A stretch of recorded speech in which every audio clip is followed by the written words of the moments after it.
Welcome back to my season and welcome back to another video. And today we're going to get into cities across the world.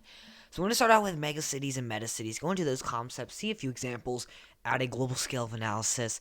Then we're going to hop into suburbanization, exurbanization, boomburbs, and edge cities, and those very cool concepts. And a map, that's a fictional map. And then of course, an off scale check like we normally do. I really like this lesson. I've liked 6.1 and I really like 6.2.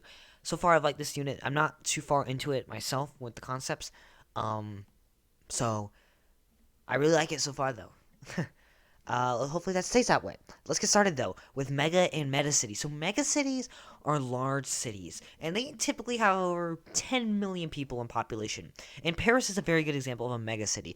Now, by its definition, New York City, the largest city in the United States of America, which is a really developed country, is not a megacity because it does not fit this definition. It's a very large city, with 5 boroughs.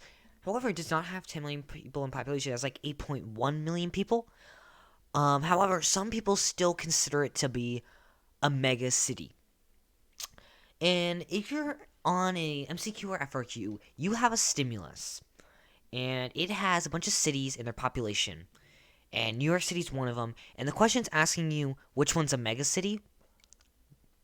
Try not to pick New York. Try to pick one with 10 million people. If it's asking you which one is not a megacity based off the data, if there's not one with the lower population, go with New York. Stuff like that. That's New York's not the only one, but that's an example. If a question's asking you for a megacity, pick the one with 10 million people or more. If it's asking you which is not a megacity, pick the one with less than 10 million people.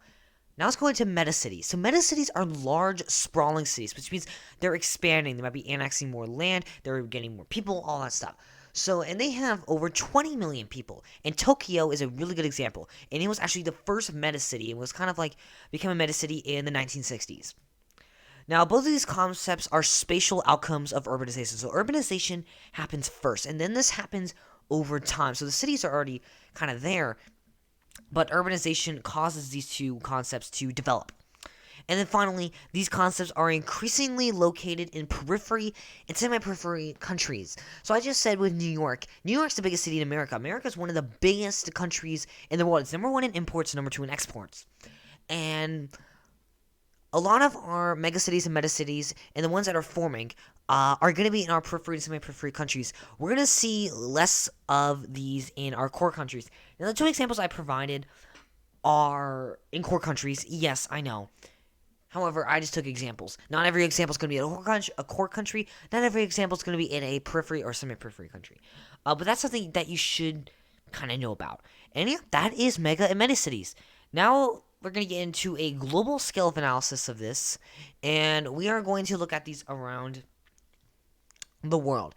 So the red is going to be your megacities, and then the orange is going to be those that are almost a megacity, and then the yellow is going to be those that are not really near megacity. Now, look here at the United States. We see New York, it's red. However, I just said it had a population of 8 million people. It's taken into account the state. It's taken into account the area around it. So it's taking the suburbs, it's taking the exurbs, and all of that stuff.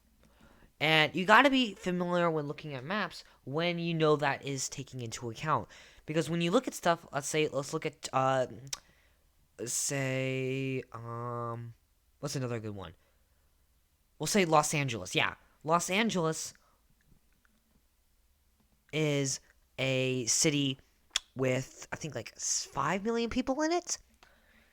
So 5 million, 6 million, and it says it's a megacity. It's taking into account the suburbs, other areas around California. Remember, California is a really populated country. It's also the 5th largest economy in the world.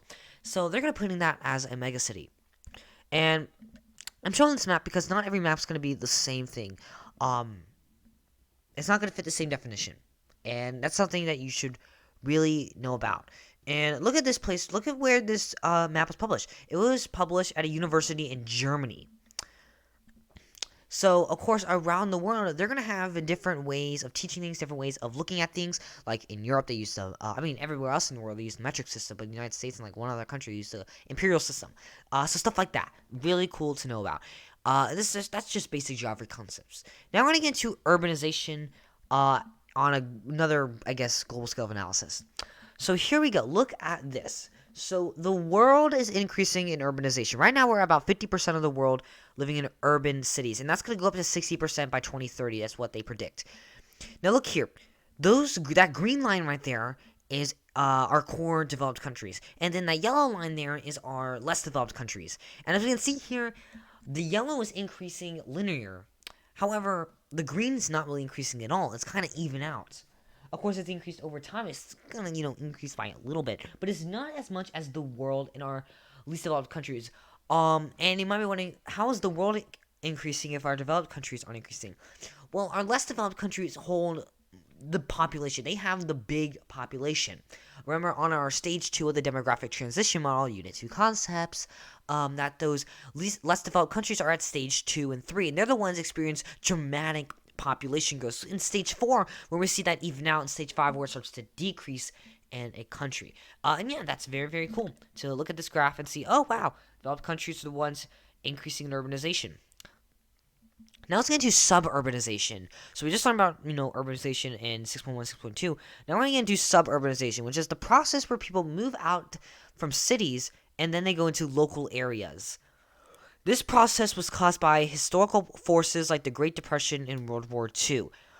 This is kind of an American example, but World War II and the Great Depression did not occur just in America; it occurred around the world, and that caused suburbanization in other areas of the world as well. Transportation also allowed for this process to happen without people losing their jobs in the cities. Transportation, especially the automobile, allowed people to live outside the cities but travel to the cities for their job.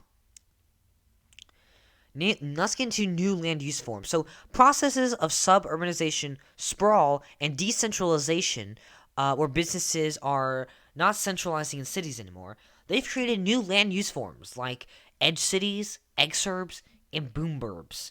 And they've also created new challenges around the world. And these challenges we're not going to get too into. Let's start with edge cities. So an edge city is an area on the outskirts of a city that are typically connected with a major road and with a high concentration of business, shopping, entertainment, and all that. So here we have edge cities. So as we can see here, this area around the city is an edge city. And then here we have the central business district, which we could say is our really urban area, our inner city, and all of that. And out here we have the edge city. We see the large shopping center. We see this suburban area right here with the communities. We see this theme park and stuff and all that. So we can see here our edge city is going to be out here. It's going to be spread out. It's going to be surrounding the city as well. And it's going to be something separate as well. So Los Angeles is not an edge city. A city right outside of Los Angeles could be considered an edge city, but it's not going to be Los Angeles. So that's something you should know about as well. Now let's get into the effects of edge cities. So displaced workers from primary sector jobs. So if they're putting stuff in edge cities that was used as farmland, those farmers don't have land anymore. They don't have jobs anymore. So we're going to be seeing more secondary and tertiary jobs. We're going to see the heat island effect, especially with new construction. We're going to see maybe plants being put in. And that's going to create that heat island effect and contribute to the climate change, and all of that. We're going to see pollution. And we see construction going on. Of course, we're going to see air pollution, water pollution, soil pollution, and all that stuff. We're going to see more light pollution as well, and more people living in certain areas. And those places that are now being considered edge cities. And we're going to see displaced animals because they're taking their habitats that were naturally grown and produced there, and now they're taking it away from them. So these animals are just going to live there, or they're not going to live there anymore. And yeah, displaced cities. And then let's get into exurbs. So successful residential areas outside of the suburbs. So they're going to be farther out from the cities. And look here in New England of the United States. We see here there's a lot of exurbs outside of our biggest city, New York City. So yeah, now they're not necessarily in New York City. They're not necessarily in the suburbs. They're outside of them. We can see here Maine, Connecticut. We see a good deal of them. If we look here in Florida, outside of Tampa, we see some right here. We see, I think is that Winter Park? No, it's not Winter Park. But we see a lot of exurbs outside of Tampa, which is that really red dot as well. And we're going to see more growth there as well. The red areas means there's more exurbs happening. So yeah, that's very, very cool. And look in here in Texas. More people are moving to Texas, especially like Austin and Houston. Houston's the 4th biggest city in America. And so we see here this red dot saying there's more exurbs. There's more exurbs being grown, but at the time, there's not really exurbs any exurbs there. So we don't see any blue dots that are there that much. So yeah, that's exurbs around the United States at a national scale of analysis. Now let's get into causes of urbanization. Exurbanization. So remote working. People don't have to live in the cities for jobs anymore. We saw this with COVID. People could work at home and not work in these cities and the office spaces anymore. It's also a lower cost. Living in a city is not cheap, guys. So they're going to be living in this place maybe because for a lower cost. Natural features. There's amenities. There's the countryside. Maybe there's mountains. Maybe there's just grass and stuff. Lakes, the beach, all of that stuff. People are moving there for the natural amenities. And then we see locational amenities as well. So maybe people are putting in pools, stuff that can't be put in cities because they take up space. Sports arenas, not sports arenas, sports places, stuff like that. Stuff that's too big to be put in cities, or is put in cities but not put in correctly, or put in very small. And stuff like that. Another one put in here is maybe to raise a family.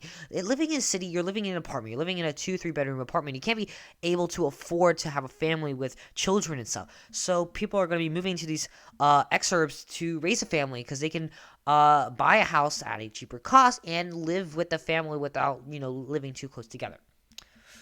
Now I'll get into the effects of exurbanization. So more job opportunities, increased market access, development of infrastructure, and pressure on access to water. Is there another one? Yes.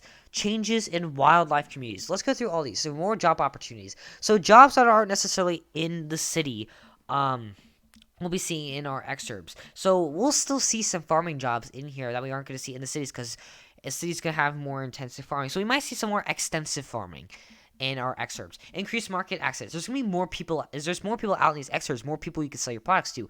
Of course, we're going to see development of infrastructure to support these people. We're going to see sewage, roads to get them to the city, sewage to support their waste. Pressure on access to water. People living there, they're going to need water, so they might irrigate places to fuel the water. They might put in water stations to sanitize water.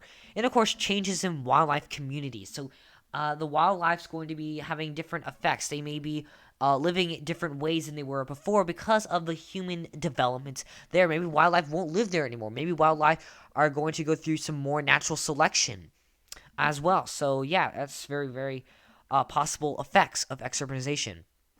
Now we're going to get to Boomburbs, which are the final concept of this video. And they're rapidly expanding suburban residential areas. So people are living in these boomburbs. And as we can see here, let's look at Florida. So at Florida, northeast, we see Jacksonville. People are moving into St. Johns County. We see here in New York, people are moving in. I don't even know what that place is. But in New York, we have that place right outside New York City that is very populated. Not really populated, but it's expanding population. But it's very, suburban. They have residential areas. Look at Los Angeles. They have a bunch of counties and stuff going around there with population like Beverly Hills and all that stuff. They're not necessarily in the city. However, they are outside of the city as well. And yeah, very cool. Look at North Carolina. North Carolina, that's not a very developed place. So they're having, a lot of suburbs in there with, their 1-2 cities as well. And look at Atlanta, Georgia. Atlanta is such a big city. I mean, they got a huge airport and stuff. So they're still going to have so many suburbs being built to, because people are getting jobs there, people are moving there for the reasons how they don't want to live in the city, so they're going to live in the suburban areas. And yeah, look at Dallas. That's another place as well. We see a lot of boomers as well, people outside of those cities in those suburb areas who live in Dallas. Dallas is huge, so we're gonna see a ton of people there. And yeah, very, very cool. And of course, this is not up to date. This is in 2010. So yeah, that's something I wanted to point out. And that's the end of the video. Thank you so much for watching, though. Leave a like, leave a comment or criticism. I love criticism. Subscribe, it's free. It really does help me out. Complete scale check on the screen. It'll help you. Join my Discord server. The link's in the description down below. We hang out, we help each other with homework and all that kind of fun stuff. And yeah, that's all I got for you. I got more AP Human videos, but yeah, that's the end of the video. Adios.